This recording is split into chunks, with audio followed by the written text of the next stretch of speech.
안녕하세요. 인생의 지혜와 건강하고 행복한 습관을 전하는 인생 행복 채널입니다.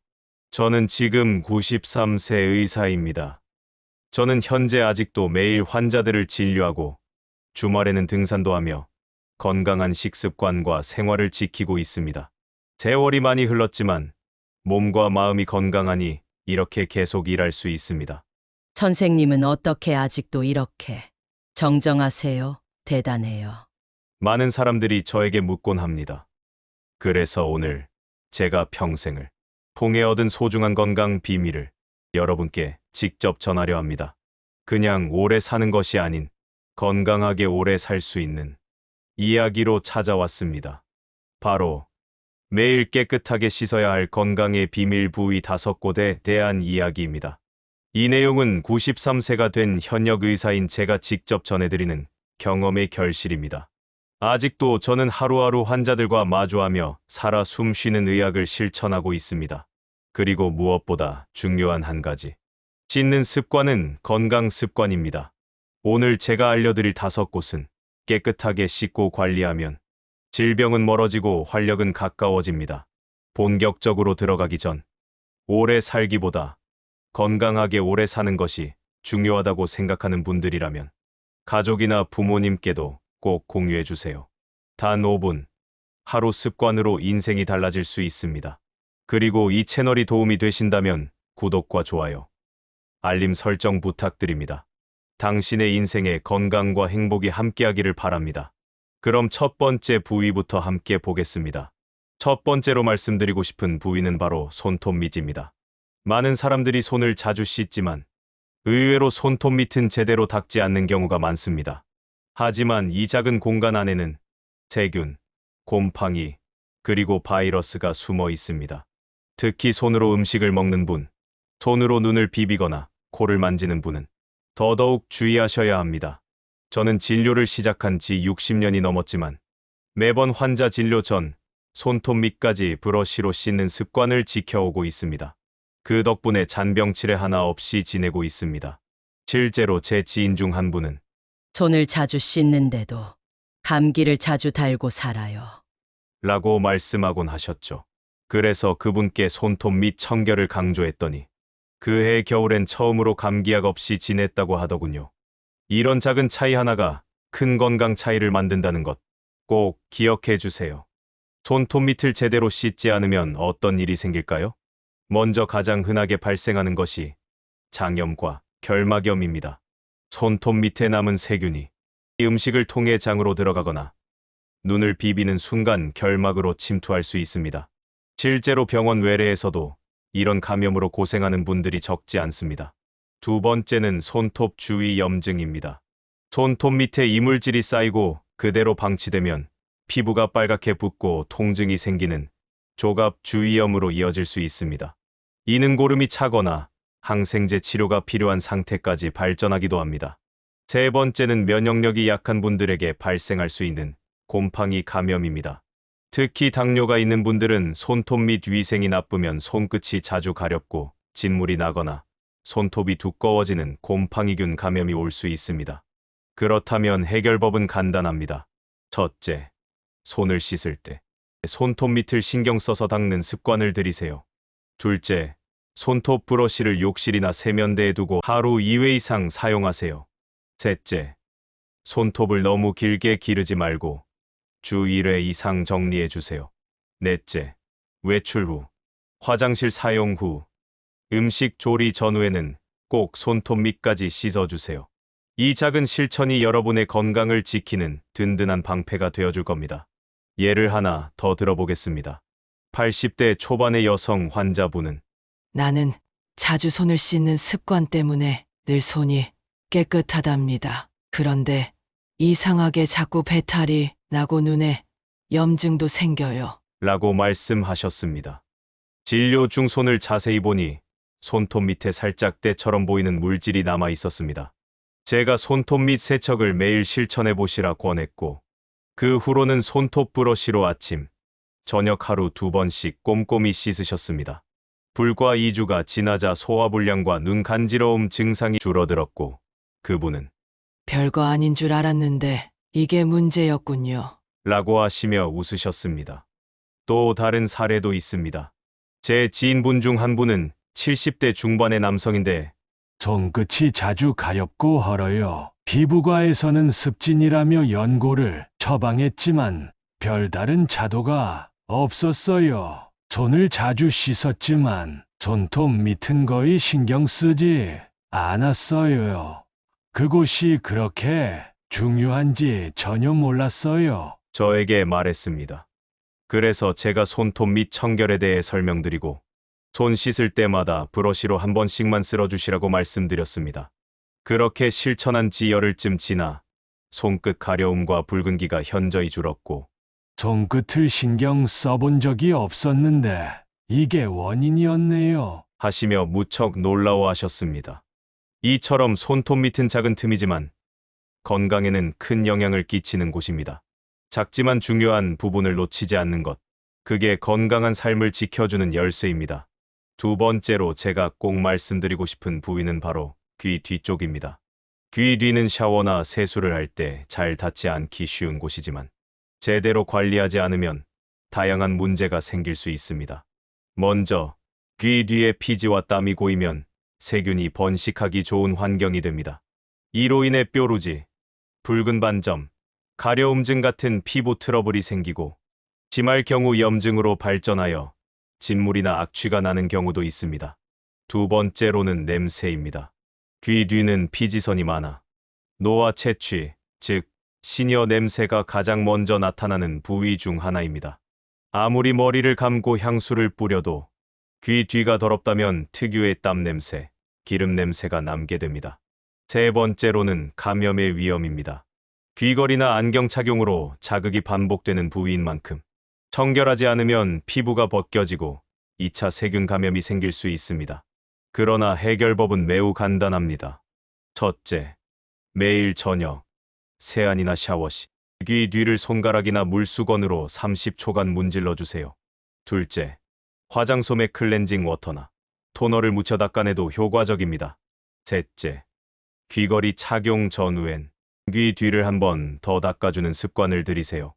넷째, 여름철이나 땀이 많을 때는 하루 2회 세척도 괜찮습니다. 이처럼 사소해 보이지만 귀 뒤 청결만 잘 챙겨도 불쾌한 냄새, 피부 문제, 감염을 예방할 수 있습니다. 피지선이 많고 땀이 쉽게 고여 세균이 번식하기 좋은 환경입니다. 특히 나이가 들면 귀 뒤에 주름이 생기고 이 부분이 접히면서 더욱 쉽게 더러움이 쌓이게 됩니다. 저는 귀 뒤를 하루 한 번 이상 꼭 씻는 습관을 들이고 있습니다. 매일 저녁 세안 후 따뜻한 물수건이나 손가락에 클렌징 제품을 묻혀 귀 뒤 주름을 따라 조심스럽게 문질러 줍니다. 그렇게 30초만 해도 손끝에 묻어나오는 피지와 때를 보고 깜짝 놀랄 때가 많습니다. 사례를 말씀드릴게요. 50대 후반 남성 환자 한 분은 저는 늘 청결한 편이었지만 귀 뒤쪽 피부가 가끔씩 가렵고 붉게 올라와서 병원에서 치료를 받았지만 차도가 없었어요. 라고 하시며 저를 찾아오셨고 귀 뒤 세척 습관을 점검해 보니 평소엔 전혀 손이 가지 않는 부위였다는 걸 알게 됐죠. 제가 따뜻한 수건으로 매일 귀 뒤를 닦으시라고 했고 2주 뒤 그 부위의 염증이 거의 사라졌습니다. 씻는 것만으로 이렇게 나을 줄 정말 몰랐네요. 라며 무척 고마워하셨습니다. 또 한 분은 60대 여성 환자분인데 저는 늘 목덜미와 귀 뒤에서 특유의 이상한 냄새가 나요. 라고 하시며 걱정이 많으셨죠. 귀 뒤는 땀샘과 피지선이 집중된 부위라 땀 냄새와 기름 냄새가 섞여 특유의 노화 채취가 심해지기 쉽습니다. 이분은 하루 저녁 세안 후 화장솜에 클렌징 워터를 묻혀 귀 뒤를 꼼꼼히 닦았고 일주일도 채 되지 않아 냄새가 거의 사라졌습니다. 세 번째 사례는 저희 병원 간호사분 이야기입니다. 20대와 30대를 지나며 여드름은 줄었지만 귀 뒤쪽에 뾰루지가 자주 생겨서 너무 고민이에요. 그래서 제가 귀 뒤를 손끝으로 문질러 보라고 했더니 헉, 여기에 기름이 이렇게 많았나요? 하며 깜짝 놀라더군요. 이후 샤워 마지막 단계에 귀 뒤 세척을 넣었고 이후 피부가 눈에 띄게 깨끗해졌습니다. 귀 뒤는 우리가 잘 보지 못하니 잊기 쉬운 곳이지만 작은 관리 하나로 피부 문제, 냄새 문제, 염증까지 예방할 수 있는 소중한 부위입니다. 하루 한 번 귀 뒤를 깨끗하게 씻는 습관. 이것이 여러분의 하루를 더 가볍고 자신감 있게 만들어줄 것입니다. 세 번째로 중요한 부위는 바로 배꼽 안쪽입니다. 많은 분들이 배꼽은 그냥 샤워할 때 물만 닿으면 된다고 생각하시지만 사실 배꼽은 피부, 즉 주름과 움푹 파인 구조 때문에 때와 세균이 가장 잘 쌓이는 부위 중 하나입니다. 배꼽을 깨끗하게 관리하지 않으면 다음과 같은 문제가 생깁니다. 첫째, 배꼽 냄새입니다. 피지, 각질, 땀, 먼지가 섞인 이물질이 배꼽 안에 고이면 특유의 고약한 냄새가 납니다. 특히 날씨가 더운 여름철이나 속옷을 오래 입고 있으면 더 심해집니다. 둘째, 배꼽염 재반염입니다. 배꼽 안쪽에 세균이 증식하면 가렵고 따갑거나 진물이 나고 냄새가 나는 염증이 생길 수 있습니다. 고령자의 경우 상처가 생겨도 모르고 방치하기 쉬워 더 위험합니다. 셋째, 곰팡이 감염입니다. 위생 상태가 나쁘고 습기가 많을 경우 곰팡이균이 번식해 배꼽 주변이 붉어지고 각질이 일어나며 통증과 가려움증이 동반될 수 있습니다. 그렇다면 해결 방법은 다음과 같습니다. 첫째, 샤워 시 부드러운 면봉이나 손가락에 거품을 묻혀 배꼽 안쪽을 살살 문질러 주세요. 둘째, 일주일에 2회에서 3회 정도 배꼽을 집중적으로 닦아주는 날을 정하는 것도 좋습니다. 셋째, 샤워 후 물기를 완전히 말린 후 필요하다면 소량의 토너나 알코올로 소독해 주세요. 넷째, 배꼽을 너무 자주 세게 닦거나 손톱으로 긁지 마세요. 오히려 상처가 생깁니다. 예를 들어 볼게요. 첫 번째는 60대 남성 환자분으로 부인이 평소 제 배꼽에서 계속 냄새가 난다고 해서 걱정이에요. 라고 하시며 찾아오셨습니다. 간단히 배꼽을 면봉으로 닦아보니 검은 이물질이 많이 묻어나왔고 이럴 수가 나는 샤워 잘하는데 왜 자꾸 냄새가 난다고 하나? 걱정했는데 이 문제였군요. 라고 하셔서 배꼽 세척 방법을 알려드렸습니다. 이후 일주일에 3번 배꼽을 비누로 세척하시자 냄새가 완전히 사라졌습니다. 두 번째는 70대 여성 환자분인데 복부가 가려워서 병원을 갔지만 별다른 이상이 없다고 했어요. 라고 찾아오셨습니다. 그래서 제가 배꼽 안을 살펴보니 진물과 각질이 혼재되어 있었고 배꼽염이 진행 중이었습니다. 소독과 청결 관리만으로 가려움은 일주일 만에 사라졌습니다. 세 번째는 30대 직장인 여성인데 아침 저녁으로 샤워를 하지만 배꼽을 따로 관리한 적은 없어요. 여름철에 배가 간지럽고 배꼽 주위가 붉게 변했어요. 라고 하여 제가 살펴보니 곰팡이 성감염이 확인되었고 배꼽 세척과 약물 치료로 완치되었습니다. 배꼽은 우리 눈에 잘 보이지 않지만 가장 위생에 신경 써야 할 부위 중 하나입니다.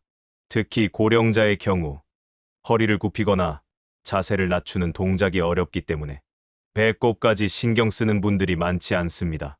하지만 세균과 곰팡이는 이런 틈을 놓치지 않고 들어옵니다. 또한 배꼽 주변은 피부가 얇고 예민하기 때문에 조금만 자극을 받아도 쉽게 염증으로 이어질 수 있습니다. 그러므로 부드러운 세척과 충분한 건조, 자극 없는 관리가 중요합니다. 제가 예전에 진료했던 80대 후반 환자 한 분은 갑자기 배가 아프고 배꼽에서 냄새가 올라오는 것 같아요. 라고 하시며 찾아오셨습니다. 초진 씨 배꼽을 살펴보니 안에 굳은 고름 같은 찌꺼기가 단단히 자리 잡고 있었고 오래된 세균성 염증으로 인해 피부가 얇아지고 손상된 상태였습니다. 병원에서는 배꼽 부위를 소독하고 연고 치료를 병행했고 그 이후 간호사분이 매일 부드럽게 닦아드리는 방식으로 2주 만에 상태가 호전되었죠. 그분은 배꼽을 따로 씻어야 하는 줄 80년 넘게 모르고 살았어요. 하시며 놀라워하셨습니다. 이처럼 보이지 않는 곳일수록 더 신경 써야 한다는 교훈을 저는 현장에서 자주 실감합니다. 여러분도 오늘 샤워하실 때 잠깐이라도 배꼽을 조심스레 만져보세요. 지금까지 놓치고 있던 위생 사각지대가 바로 그곳일 수 있습니다. 작은 습관으로 큰 질환을 예방할 수 있다는 걸 꼭 기억하세요. 네 번째로 중요한 부위는 바로 발가락 사이입니다. 이곳은 몸에서 가장 쉽게 습해지고 가장 쉽게 무시되는 위생 사각지대 중 하나입니다. 특히 나이가 들수록 발에 피지 분비가 줄고 피부가 건조해지기 쉬운데 반대로 발가락 사이는 땀과 각질, 먼지 등이 끼기 좋고 통풍이 잘 안 돼 곰팡이균이나 박테리아가 번식하기 딱 좋은 환경이 됩니다. 먼저 발가락 사이를 제대로 씻지 않으면 어떤 일이 생길까요? 첫째, 무좀입니다. 가장 흔한 곰팡이 감염으로 가려움, 갈라짐, 냄새, 하얗게 벗겨짐 등의 증상이 나타나죠.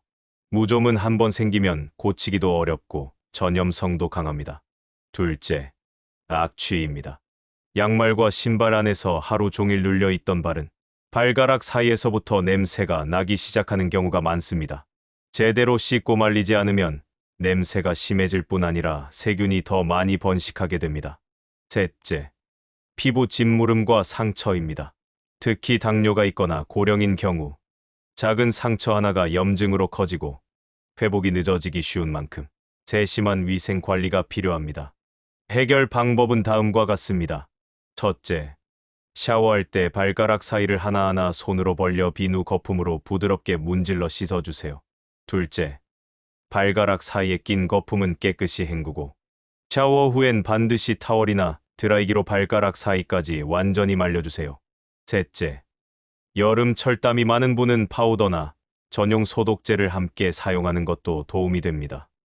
이제 예시를 들어보겠습니다. 첫 번째는 60대 남성 환자분인데 발이 늘 가렵고 하얗게 벗겨져요. 라고 하셨습니다. 병원에서 무좀 진단을 받았고 약을 바르며 잠시 좋아지다가 또 재발하곤 했습니다. 알고 보니 샤워할 때 발가락 사이는 거의 닿지 않고 샤워 후에도 발을 말리지 않는 습관이 문제였습니다. 이후 손으로 발가락 사이를 닦고 드라이기로 완전히 말리는 습관을 들이자 몇 달 동안 무좀 재발 없이 지낼 수 있었습니다. 두 번째는 70대 여성분으로 발냄새가 심해 병원을 찾았습니다. 신발을 벗는 게 민망해서 외출도 꺼려지고 민망해요. 의외로 발바닥보다 발가락 사이에 노폐물이 많이 쌓여 있었습니다. 소독 티슈로 발가락 사이를 하루 2번 닦고 저녁에는 따뜻한 물에 족욕을 하며 정성껏 관리하신 결과 3주 만에 냄새가 거의 사라졌습니다. 세 번째는 80대 어르신 이야기입니다. 당뇨병을 앓고 계신데 발가락 사이에 생긴 아주 작은 상처를 방치하다가 염증이 심해져 결국 입원 치료까지 받게 되었습니다. 이후 매일 가족과 함께 발가락 사이를 부드럽게 닦고 건조 후 연고를 바르며 관리하는 습관을 들였고 그 경험 이후로는 다시는 발을 소홀히 하지 않겠다고 하셨습니다. 발은 우리가 하루 종일 딛고 서 있는 소중한 기반입니다. 하지만 그 소중함을 가장 잊기 쉬운 부위이기도 하죠. 발가락 사이를 깨끗이 씻고 말리는 작은 습관 하나가 곰팡이 감염, 냄새, 상처 같은 큰 문제를 예방해 줍니다. 오늘 샤워 후 발가락 사이까지 꼭 닦아보세요. 당신의 하루가 훨씬 산뜻하게 바뀔 겁니다. 제가 환자를 진료하면서 느낀 건 발가락 사이는 특히 고령자나 당뇨 환자에게는 보이지 않는 위험이 도사리고 있는 곳이라는 점입니다. 작은 상처 하나, 가볍게 무시한 가려움이 심각한 감염으로 이어질 수 있죠. 또한 발가락 사이를 잘 관리하면 단순히 병을 예방하는 것뿐만 아니라 하루의 피로를 풀어주고 전신 컨디션에도 긍정적인 영향을 미칩니다. 저는 매일 아침 발가락 사이를 한 번씩 꼭 닦고 말리고 필요하면 보습제를 살짝 발라줍니다. 이 습관 하나로 수십 년 동안 발 질환 없이 지내왔고 무엇보다 깨끗하다는 느낌 하나만으로 하루를 가볍고 상쾌하게 시작할 수 있었습니다. 여러분도 오늘부터 하루 3분 발가락 사이를 돌보는 습관을 들여보세요. 이 작지만 실천하기 쉬운 습관 하나가 여러분의 건강과 자존감을 함께 지켜줄 것입니다. 다섯 번째이자 마지막으로 중요한 부위는 바로 목 주름과 귀 앞 경계입니다. 이 부위는 우리가 세수를 하거나 머리를 감을 때 애매하게 빠지는 구역이기도 합니다. 귀 앞에서 턱선으로 이어지는 라인, 그리고 목에 주름진 부분은 기름기, 비누 찌꺼기, 땀, 먼지 등이 고이기 쉬운 곳입니다. 이 부위를 깨끗하게 씻지 않으면 다음과 같은 문제가 생길 수 있습니다. 첫째, 피부 뾰루지입니다. 특히 더운 날, 땀과 피지가 잘 배출되지 않으면 좁쌀 여드름처럼 울퉁불퉁한 트러블이 생기기 쉽습니다. 둘째, 노화 채취입니다. 나이가 들수록 귀 앞과 목 부위에서 특유의 냄새가 나기 시작하는데 이건 단순한 땀 냄새가 아니라 피지 산화와 세균이 섞여 발생하는 것입니다. 셋째, 목주름의 깊어짐입니다. 노폐물이 쌓인 채로 주름진 부위를 방치하면 피부가 푸석푸석해지고 색소 침착이 일어나 주름이 더 깊어 보일 수 있습니다. 해결 방법은 아래와 같습니다. 첫째, 세안 후 손끝으로 귀 앞과 턱 라인을 따라 30초 정도 부드럽게 문질러 주세요. 둘째, 샤워할 때는 목 앞뒤 주름진 부분에 거품을 충분히 내어 문지르고 이후 미온수로 꼼꼼히 헹군 뒤 부드러운 타월로 물기를 닦고 보습제를 발라주세요. 이제 실제 사례를 들어 설명해 드리겠습니다. 첫 번째는 50대 중반 여성분으로 갑자기 귀 앞쪽이 오돌토돌하게 피부가 일어나고 가려워요. 라고 하시며 병원을 찾으셨습니다. 그런데 진단은 여드름도 알레르기도 아닌 피지와 먼지, 찌꺼기였습니다. 매일 화장을 꼼꼼히 지우시던 분이었지만 귀 앞 경계는 손이 잘 가지 않는 곳이었던 거죠. 이후 세안 마지막 단계에 귀 앞을 따로 닦는 습관을 들이고 나서 피부결이 다시 부드러워졌습니다. 두 번째는 70대 남성분이셨는데 자주 면도를 하다 보니 목 피부가 자주 따갑고 트러블이 생겨요. 라고 하셨습니다. 알고 보니 비누 찌꺼기가 목의 주름 사이에 남아있는 상태로 수건으로 문지르는 것이 자극이 되었던 겁니다. 그 후 비누를 더 꼼꼼히 헹구고 샤워 후엔 부드러운 수건으로 눌러 닦는 방식으로 바꾸자 피부가 놀랍도록 편안해졌다고 하셨습니다. 세 번째는 70대 여성분으로 가족들이 가까이 있을 때마다 특유의 냄새가 난다고 하네요. 라는 말을 자주 들었다고 합니다. 치매 초기 증상이 있어 위생 관리가 어려웠던 상황이었는데 요양보호사 선생님이 하루에 한 번 귀 앞과 목선을 따뜻한 물수건으로 닦아주는 것만으로 냄새가 거의 사라지고 가족과의 접촉도 훨씬 부드러워졌다는 이야기를 들었습니다. 이처럼 목과 귀 앞 경계는 보이지 않지만 사회적 관계까지 영향을 줄 수 있는 위생 포인트입니다. 매일 1분 귀 앞과 목 라인을 정성껏 닦아주는 습관으로 피부 건강은 물론 자존감까지 지켜보세요. 93세 현역 의사로 살아온 제게 건강이란 단어는 더 이상 특별한 무엇이 아닙니다. 그저 매일 내가 할 수 있는 작고 단순한 습관을 지키는 것. 그것이 진짜 건강이라고 믿습니다. 오늘 소개한 5곳 손톱 및 귀 뒤, 배꼽, 발가락 사이, 그리고 목 주름과 귀 앞 경계. 이 5 부위는 모두 우리 몸에서 가장 소홀하기 쉬운 곳입니다. 하지만 제 평생 수많은 환자들을 보며 느낀 건 바로 이런 작은 부위를 돌보는 사람일수록 병에 덜 걸리고 삶의 질이 훨씬 높다는 사실입니다. 몸은 정직합니다. 우리가 돌봐주는 만큼 그 보답을 분명히 돌려줍니다. 깨끗이 씻고 말리는 작은 습관은 단순한 위생을 넘어 나 자신을 존중하고 사랑하는 실천입니다. 많은 분들이 말합니다. 이 나이에 뭘 더 챙기나? 그냥 사는 거지. 하지만 저는 93세인 지금도 매일 이 5 부위를 닦고 건조하고 살핍니다. 그렇게 하루를 시작하면 기분이 다르고 마음가짐도 달라지기 때문입니다. 제 삶의 가장 소중한 교훈은 이것입니다. 건강한 사람은 매일 나를 소중히 다루는 사람이다. 여러분도 오늘 이 영상을 계기로 아주 작은 실천을 시작해 보셨으면 좋겠습니다. 단 1분, 손톱 밑을 닦는 것부터라도 괜찮습니다. 매일 하나씩 그 부위를 정성껏 씻어주세요. 그렇게 일주일, 1개월, 1년이 지나면 몸은 반드시 달라집니다. 그리고 그 변화는 마음을 바꾸고 삶을 바꿉니다. 마지막으로 한 말씀 더 드리고 싶습니다. 제가 이렇게 나이 93까지 현역으로 환자를 진료할 수 있었던 이유는 단 하나. 매일 나를 씻어주는 손길을 게을리하지 않았기 때문입니다. 그 손길은 남이 아닌 나 자신이었습니다.